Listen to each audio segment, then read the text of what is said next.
একসময় চারদিকে ছিল প্রচণ্ড রোদ আর ফেটে যাওয়া মাটি।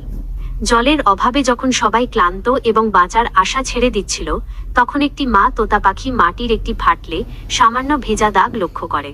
শরীর পুড়ে গেলেও সে হার না মেনে মাটি খুঁড়তে থাকে এবং অবশেষে এক ফোঁটা জল খুঁজে পায়। সেই এক ফোঁটা জলই সবার মনে নতুন প্রাণের সঞ্চার করে। মা তোতা বুঝতে পারে শুধু জল খুঁজলে হবে না, ভবিষ্যতের জন্য কিছু করতে হবে। তাই সে অজানার উদ্দেশ্যে পাড়ি দেয়। ভিডিওর বাকি অংশ দেখার আগে তোমাদের কাছে অনুরোধ, চ্যানেলটিকে সাবস্ক্রাইব করো প্লিজ। মা তোতা ফিরে না আসা পর্যন্ত ছোট তোতা পাখিটি হাল ছাড়ে না। সে সবাইকে একত্রিত করে মাটি খোঁড়ার কাজে নামিয়ে দেয়।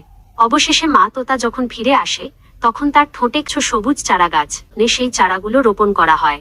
পাখিরা তাদের নিজেদের ভাগের খাওয়ার জলটুকু গাছের গোড়ায় ঢেলে দেয়।